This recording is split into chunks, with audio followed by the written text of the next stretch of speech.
got so much motherfucking design on right now. Bring it down, nigga, clown. I got 3 old guys on the block, bitches on my line, and you know. Halo teman-teman, perkenalkan nama saya Rutri Agustina. Saya adalah mahasiswa dari Universitas Tanjung Pura, Fakultas Ekonomi dan Bisnis, Prodi Manajemen kelas B. Di sini saya akan menjelaskan atau membahas mengenai kertas kerja, yaitu tugas yang telah diberikan pada saya. Mari kita simak pembahasannya. Nah, jadi pada kertas kerja ini terdapat beberapa kolom, yaitu ada nama akun, daftar saldo sebelum penyesuaian, daftar saldo setelah penyesuaian, lalu ada laporan laba rugi dan juga laporan posisi keuangan. Nah, pada nama akun ini terdapat daftar akun-akun yang telah kita tuliskan juga di neraca saldo setelah penyesuaian sebelumnya. Nah, tinggal kita pindahkan saja ke nama akun yang ada di kertas kerja ini.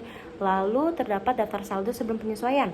Nah, kita lihat dulu, kita kembali pada neraca saldo sebelum penyesuaian. Neraca saldo biasa, itu kita masukkan nominal-nominalnya di tabel-tabel atau kolom-kolom kredit dan debit ini.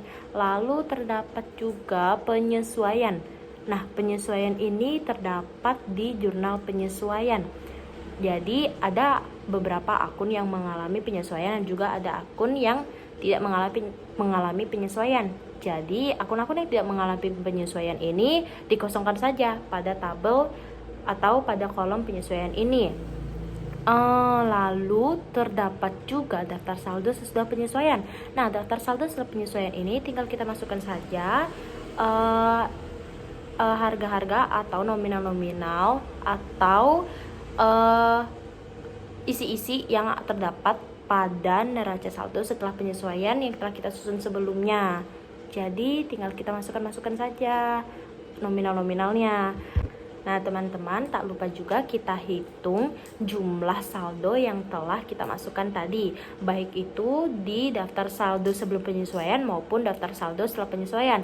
Nah, pada daftar saldo sebelum penyesuaian ini nominal atau total saldonya itu di kolom debitnya sebesar Rp37.800. Begitupun di kolom kreditnya, maka balance keduanya. Kemudian pada daftar saldo sesudah penyesuaian atau setelah penyesuaian, pada kolom debitnya jumlahnya itu sebesar Rp39.620. Begitupun pada kolom kreditnya sebesar Rp39.620. Nah, teman-teman, terdapat 2 kolom lagi yang belum dimasukkan atau diisi, yaitu laporan laba rugi dan juga laporan posisi keuangan. Nah, sebelum memasukkan saldo-saldo ke dalam 2 kolom ini, terlebih dahulu kita melihat akun-akun mana saja yang perlu dimasukkan ke dalam 2 kolom ini, yaitu laporan laba rugi dan juga laporan posisi keuangan. Nah, di laporan laba rugi itu terdapat benua pendapatan dan juga benua beban saja. Lalu yang di laporan posisi keuangan itu terdapat akun harta, utang dan juga modal. Nah, setelah tahu mana saja akun-akun yang perlu dimasukkan ke dalam laporan laba rugi ataupun laporan posisi keuangan, tinggal kita jumlahkan. Sebelumnya saldo apa saja sih? Saldo mana sih yang perlu dimasukkan ke dalam laporan ini? Untuk dimasukkan ke dalam laporan ini, kita pilih saja saldo-saldo yang terdapat di daftar saldo setelah penyesuaian. Nah, lalu tinggal kita masukkan sesuai dengan akun mana saja yang perlu dimasukkan ke dalam laporan laba rugi atau laporan posisi keuangan. Nah, setelah dimasukkan saldo-saldonya, kita lihat terlebih dahulu pada laporan laba rugi. Pada laporan laba rugi, debitnya itu sebesar Rp13.745. Nah, sedangkan di kolom kreditnya itu saldonya sebesar Rp18.550.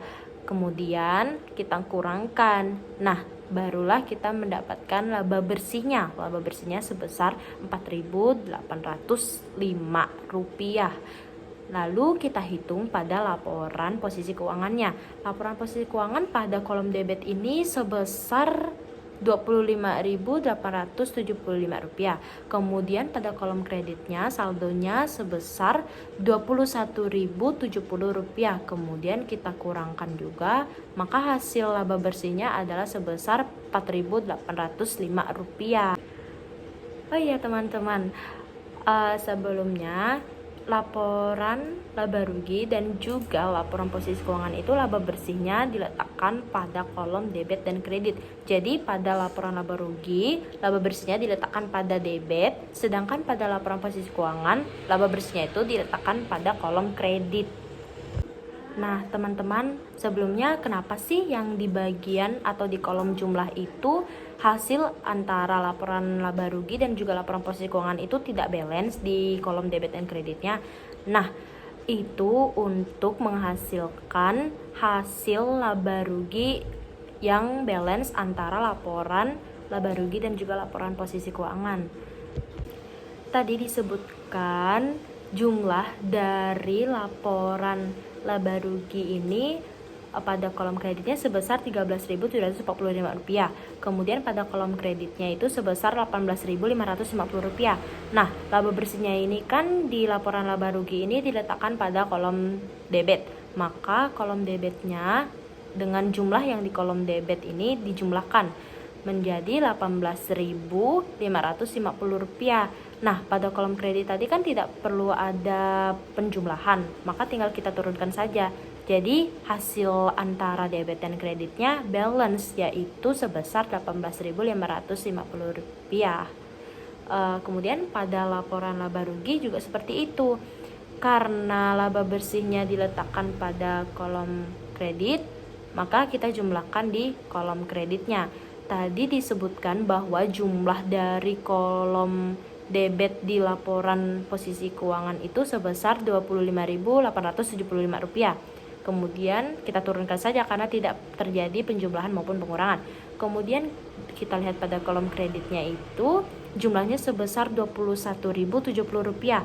Nah, ditambah dengan laba ruginya yaitu sebesar Rp4.805. Maka hasilnya adalah Rp25.875.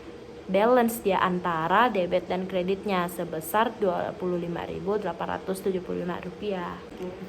Nah, sekian pembahasan mengenai materi kertas kerja atau tugas yang telah diberikan pada saya. Semoga apa yang saya sampaikan dapat bermanfaat bagi kita semua. Mohon maaf apabila terdapat kesalahan kata dalam penyampaian atau pembahasan materi tadi. Akhir kata saya ucapkan terima kasih atas perhatiannya. Sampai jumpa. That nigga clap, I got 3 old thoughts, I'm a block, bitches on my line, and you know